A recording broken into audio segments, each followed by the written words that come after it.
मेरी माटी मेरा देश, तिरंगा यात्रा, कितने अभियान पूरे देश को जोड़ते हुए मैंने मोदी जी में ही देखे। तुष्टीकरण नहीं कि इसको कुछ दे दो उसको कुछ दे दो।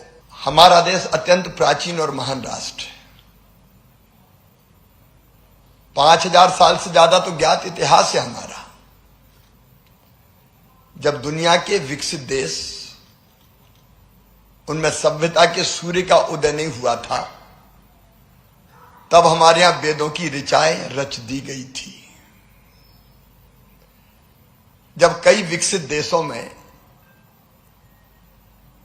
पेड़ों के पत्तों और छालों से शरीर को ढका जाता था, तब हमारे यहां मलमल बनता था। तक्षशिला और नालंदा जैसे विश्वविद्यालय हुआ करते थे। लेकिन एक कालखंड आया, हम पराधीन हुए, और स्वतंत्रता के बाद भी जिस सरकार ने काम किया उसकी दृष्टि में राष्ट्र प्रथम नहीं था। मैं 2014 के पहले मुख्यमंत्री के रूप में अगर दुनिया के किसी देश में जाता था तो मन में बहुत तकलीफ होती थी। भारत के बारे में जो सोच था वो निराशा पैदा करने वाला था। घोटालों का देश, कभी कुछ हो ही नहीं सकता भारत में, भारत सुधर ही नहीं सकता। और सच में मैं ये कहूं तो कहीं मान सम्मान मिलता नहीं था दुनिया में। और उस सरकार ने मानसिकता भी ऐसी बना दी थी कि अगर कोई लेट आता था तो कहते थे यार चलता है, ये तो इंडियन टाइम है। हम ही कहते थे इंडियन टाइम है। मानसिकता हमारी ऐसी बन गई थी कि जैसे भारत कभी सुधर ही नहीं सकता। लेकिन 2014 में प्रधानमंत्री बने श्रीमान नरेंद्र मोदी।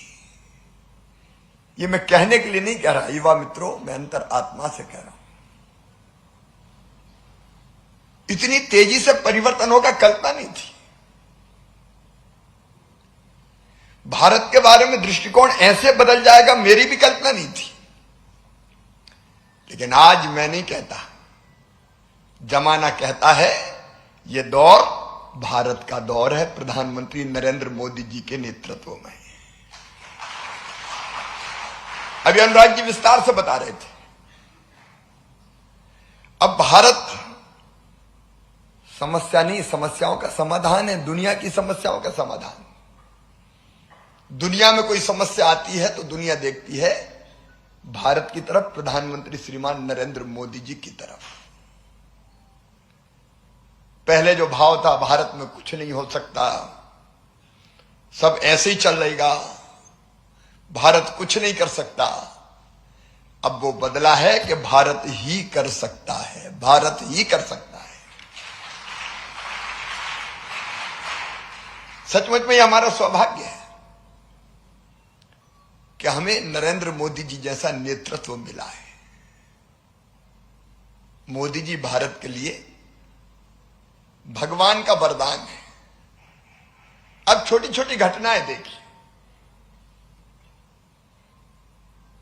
कोविड का बता रहे थे अनुराग जी, मैं तो कोविड के दौर में ही मुख्यमंत्री बना। उस समय मन घबराता था कि निपटेंगे कैसे। ये मोदी जी की का ही नेतृत्व था। दुनिया में बताओ ये कहीं हुआ है? कोरोना वॉरियर्स का उत्साह बढ़ाओ, ताली बजाओ, थाली बजाओ। अब कुछ लोगों ने उस समय मजाक उड़ाया कि ताली थाली से जाएगा क्या। लेकिन ये नरेंद्र मोदी थे जिनने थाली और ताली से पूरे हिंदुस्तान को कोविड से लड़ने के लिए तैयार करके दिखा दिया। वैक्सीन की बात बताई अनुराग जी ने। अब छोटे छोटे उदाहरण देखिए। रूस और यूक्रेन का युद्ध हुआ, हमारे बच्चे फंसे थे यूक्रेन में। अब बच्चों को बाहर निकाल के लाना था। यूक्रेन और रसिया एक दूसरे के खून के प्यासे। लेकिन बच्चों को निकालने के लिए क्या करना पड़ा? मोदी जी ने एक फोन किया यूक्रेन के राष्ट्रपति को और एक फोन किया रूस के राष्ट्रपति को। और ये कह दिया कि तिरंगा झंडा लेके भारत के बच्चे निकलेंगे, उस समय युद्ध बंद हो जाना चाहिए। भारत के बेटे बेटियां तिरंगा लेके निकले, रूस भी रुक गया, यूक्रेन भी ठहर गया, थम गया, और हमारे बच्चे भारत माता की जय बोल के सुरक्षित बाहर निकल कर आ गए। और हमारे पीछे बांग्लादेश वाले भी आ गए भारत माता की जय बोल के। ये पहले संभव था कि आप देखो, एक साथ दो महाशक्तियां कही जाती थी, रूस, अमेरिका। अब दोनों भारत की तरफ ताकते हैं कि भारत से संबंध अच्छे रखो। हम रूस से सस्ता तेल भी ले लेते हैं, और अमेरिका के व्हाइट हाउस में वेद मंत्रों के गुंजार होते हैं, और अमेरिका के राष्ट्रपति दंपति प्रधानमंत्री नरेंद्र मोदी जी के स्वागत में पलक और पावड़े बिछाते हैं। वो केवल मोदी जी का नहीं, 140 करोड़ भारतवासियों का काम अनगिनत है, अनगिनत। आज मैं कह सकता हूं, हम गर्व से कह सकते हैं, एक वैभवशाली, गौरवशाली, संपन्न, समृद्ध और शक्तिशाली भारत का निर्माण हो रहा है, और कई मामलों में भारत दुनिया का नेतृत्व कर रहा है। चंद्रयान जिस दिन चंद्रमा की सतह छू रहा था, तो वो केवल चंद्रयान चंद्रमा पर नहीं पहुंचा, वो भारत के गौरव गान, भारत की गौरव गाथा थी। और मोदी जी का नेतृत्व में जो देखता हूं, उसमें क्या खास है, तो मुझे जो चीज लगती है आज मैं शेयर करना चाहता हूं। Man with a vision, visionary prime minister. मैं आपको बताऊं, मैं मुख्यमंत्री के नाते कई बार बात करता हूं तो नए आइडिया आते हैं। मैं एक छोटी सी घटना आपको सुनाऊं, वैसे व्यक्तिगत बातों को डिस्क्लोज नहीं करते, लेकिन एक दिन प्रधानमंत्री जी से मैंने बात की, तो बात की थी एक कार्यक्रम के संबंध में, लेकिन कार्यक्रम होना था रीवा में। तो मुझे प्रधानमंत्री जी ने सुझाव दिया कि देखो, केमिकल फर्टिलाइजर के कारण धरती हमारी बीमार हो रही है, बंजर हो रही है, हमको लोगों को जगाना है, और इसलिए एक नृत्य नाटिका ऐसी बनवाओ कि जिसमें एक बेटी धरती मां बने, और वो पुकार के कहे कि मुझे क्यों बर्बाद कर रहे हो। मैं उसके विस्तार में नहीं जा रहा, लेकिन जितनी तड़फ थी उनके मन में, कभी कोई प्राइम मिनिस्टर एक एक चीज बारीकी से बताई कि ऐसी होनी चाहिए, ऐसी होनी चाहिए, करो। और हमने न केवल रीवा में करी, बाकी जगह भी करी, क्योंकि उनके मन में तड़फ है कि केमिकल फर्टिलाइजर के कारण जो धरती बंजर हो रही है, उस धरती मां को बचाना है, नहीं तो आने वाली पीढ़ियों के लायक ही धरती नहीं बचेगी। कौन सोचता है, कोई बताए। मैं प्रधानमंत्री जी को देखता हूं काम करते हुए, तो man on A mission, visionary भी है और मिशनरी भी है। टारगेट तय करना, और टारगेट छोटा तय नहीं करना, बड़ा लक्ष्य तय करना, उसको पूरा करने के लिए रोड मैप बनाना, और उस रोड मैप को पूरा करने में खुद को भी झोंक देना और बाकी हम सबको भी लगा देना। ऐसा जुनून मैंने नहीं देखा। एक के बाद एक अभियान देखते जाइए, मेरी माटी मेरा देश, तिरंगा यात्रा, कितने अभियान पूरे देश को जोड़ते हुए मैंने मोदी जी में ही देखे। और एक है टारगेटिंग 100% सैचुरेशन, तुष्टीकरण नहीं कि इसको कुछ दे दो, उसको कुछ दे दो। सारे हितग्राही किसी समाज के, किसी वर्ग के हो, 100% सैचुरेट करो। और इसी को तो कहते हैं सबका साथ सबका विकास। पुरानी सरकार थी, वो वोट बैंक की राजनीति करती थी, सबको न्याय, तुष्टीकरण किसी का नहीं। ये दृष्टिकोण अगर हमने कहीं देखा तो हमारे नेता मोदी जी में देखा है। अप्रोच ऑफ सोशल इंटीग्रेशन, किसी को नहीं छोड़ा हमने। Zero tolerance for corruption. अभी डीबीटी की आप बात कर रहे थे, कहां गरीबों के खाते होते थे, कहां गरीब बहन सोचती थी कि मेरा भी खाता हो। और बात सही, जब खोले तो लोग मजाक उड़ाते थे, पैसा है नहीं खाते का, क्या करेंगे। लेकिन उसके कारण जो चमत्कार हुआ, डीबीटी इसी के कारण संभव हो पाई कि आज बहनों के हर बहन के खाते हैं और सीधा पैसा सिंगल क्लिक से उनके खातों में चला जाता है। ये नई क्रांति हुई है, कोई करप्शन का चांस ही नहीं है कहीं, बीच में कोई खा ही नहीं सकता। और फोकस ऑन डायरेक्ट कम्युनिकेशन। कौन प्रधानमंत्री समाज से संवाद करता था। अब प्रधानमंत्री मोदी जी के पहले जो प्रधानमंत्री थे वो तो बोलते ही नहीं थे, कभी बात ही नहीं करते थे। हम लोग पूछ पूछ के मर जाते थे। मैं मुख्यमंत्री के रूप में जाता था तो कहते हैं ग्रुप ऑफ मिनिस्टर्स को दे देंगे, वो सोचेंगे। लेकिन प्रधानमंत्री जी ने समाज के हर वर्ग से सीधा, सरल और सहज संवाद स्थापित करने का काम किया। अब कोई भी काम प्रारंभ करते हैं, जनता से नाम रखना है चीतों का, तो क्या जरूरत थी साहब पूछने की। चीता है भारत, प्रधानमंत्री जी नाम रख देते। उनका नई सुझाव मंगाओ सबसे, चीतों का नाम क्या रखा जाए। अब बताओ, ये साधारण घटना नहीं है। सबको जोड़ लो, पता नहीं कहां से कौन सा बेहतर सुझाव आ जाए और सब लोग जुड़ जाएं मिशन के। हर चीज में कई सुझाव मंगाते हैं वो, जनता से सुझाव लो, लोगों से सुझाव लो, और इतने बढ़िया सोचते हैं लोग, कल्पना नहीं होती कई बार ऐसे सुझाव आते हैं। और मन की बात तो सचमुच में उनने जन जन की बात बना दी। ये केवल मन की बात नहीं है, ये जन की बात हो गई। सीधे प्रधानमंत्री जी अपने विचार और विजन को बेहद सरलता के साथ समझाते हैं। अच्छा, किसी से कम्युनिकेशन करना हो, किसी से कनेक्ट करना हो, किसान हो तो किसान जैसे, इंजीनियर हो तो इंजीनियर जैसे, डॉक्टर हो तो डॉक्टर जैसे, वैज्ञानिक हो तो वैज्ञानिक जैसे, स्टूडेंट हो तो स्टूडेंट जैसे। श्रोताओं का कोई समूह, मुझे आश्चर्य होता है एक व्यक्ति इतना बहुआयामी कैसे हो सकता है। श्रोताओं का कोई भी समूह हो, प्रधानमंत्री जी सीधे उससे कनेक्ट हो जाते हैं। मुझे लगता है कि एक असंभव क्षमता है। हर एक को लगता है कि वो प्रधानमंत्री जी हम में से कोई एक है। अब देश हो चाहे विदेश हो।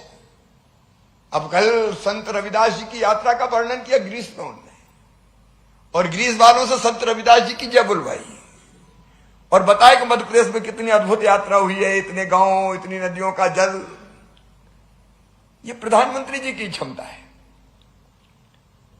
सीधे मन की बात को मैं मानता हूं वाइब्रेंट लोकतंत्र। कार्यक्रम के माध्यम से सीधे लोगों से, लोगों की चिंताओं से और आकांक्षाओं से जुड़ते हैं प्रधानमंत्री जी।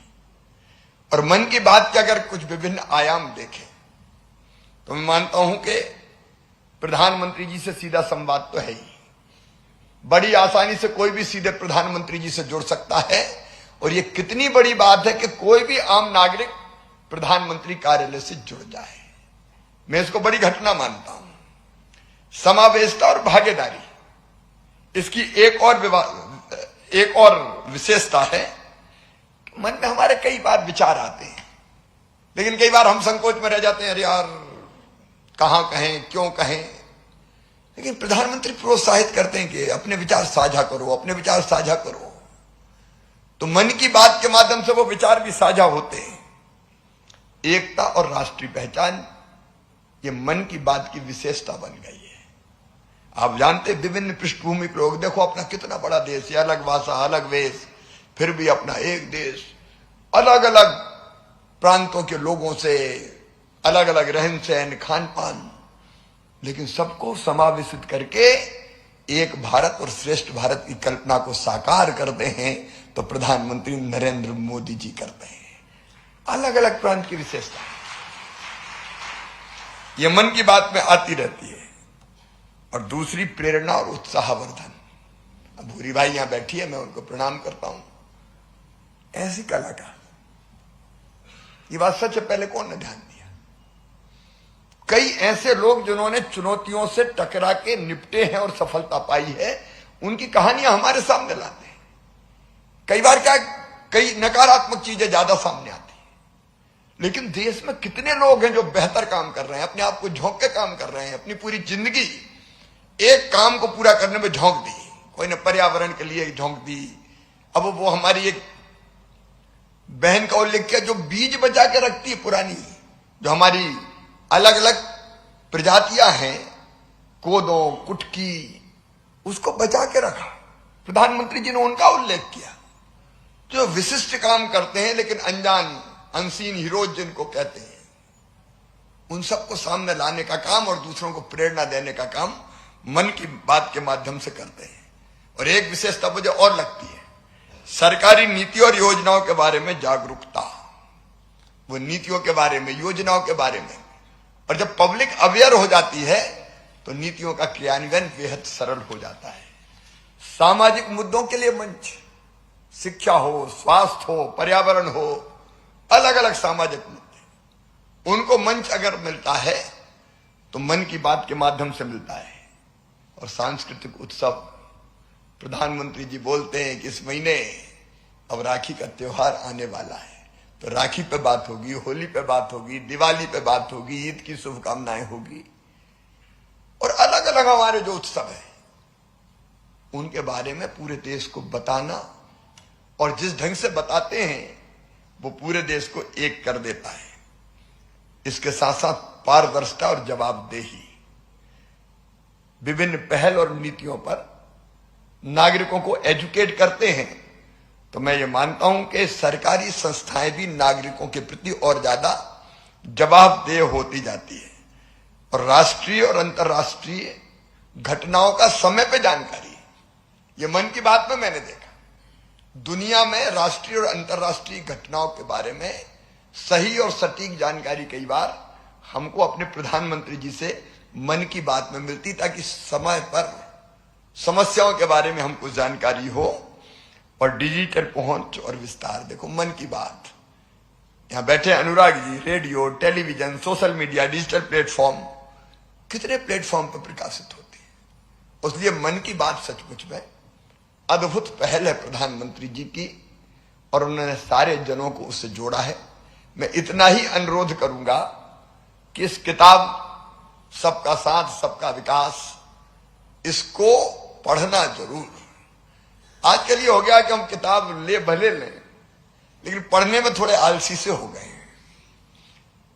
मेरा आपसे आग्रह है कि हम समय निकालते, क्योंकि समय तो निकलता है। मुझे अगर पढ़ना होता है तो मैं समय कैसे निकालता हूं, गाड़ी में बैठे हुए जा रहे हैं, उतना समय मिल गया तो रास्ते में पढ़ लिया, कहीं विमान में पढ़ लिया, कहीं हेलीकॉप्टर में। पढ़ने के लिए समय चुराना पड़ता है। तो मेरा आपसे आग्रह है, विशेषकर बच्चों से, कि इसको पढ़ना जरूर। प्रधानमंत्री जी हमारी प्रेरणा है। प्रधानमंत्री जी के नेतृत्व में देश और प्रदेश ने भी अगर इतना विकास किया है। अब बताइए, कई बार प्रधानमंत्री जी बेरोजगारी भत्ता, कुछ लोग बात करते हैं, राजनीतिक दल में बड़ी सस्ती लोकप्रियता के लिए बेरोजगारी भत्ता देंगे, बेरोजगारी भत्ता देंगे। अच्छा, कह भी देते हैं, देते भी नहीं है, बैरियर्स इतने लगा देते हैं किसी को मिलते ही नहीं है। हमने तय किया कि बेरोजगारी भत्ता नहीं। चिड़िया अपने बच्चों को घोंसला नहीं देती, पंख देती है, पंख, ताकि ऊंची उड़ान भर सके। और इसलिए हमने कहा कि बेरोजगारी भत्ता नहीं देंगे। हमने बनाई सीखो और कमाओ योजना, स्काई सीखो कमाओ योजना। काम सीखेंगे बच्चे कंपनियों में, उसके बदले 8,000 रुपया उनको दिया जाएगा स्टाइपेंड के रूप में। तो प्रधानमंत्री जी कैसी अनेक प्रेरणा है, सीखे भी बच्चे, परमानेंट जॉब भी मिले। अगर आप पढ़ेंगे तो कई आइडियाज आपको भी आएंगे। और इसलिए मेरा आग्रह है कि मन की बात आप पढ़िए जरूर। पढ़ेंगे आप? और मैं आपसे पूछ रहा हूं, पढ़ेंगे? आप पढ़िए जरूर। ये अमूल्य खजाना है जिससे आपको कई मोती मिलेंगे। मैं अनुराग जी का हृदय से आभार प्रकट करता हूं। आपने मन की बात के इस खंड के लोकार्पण के लिए मध्य प्रदेश को चुना। यह मध्य प्रदेश का परम सौभाग्य है। आप पधारे, उसके लिए भी आपको धन्यवाद। और ये दुर्लभ सौभाग्य मध्य प्रदेश को दिया, उसके लिए भी आपको बहुत बहुत धन्यवाद।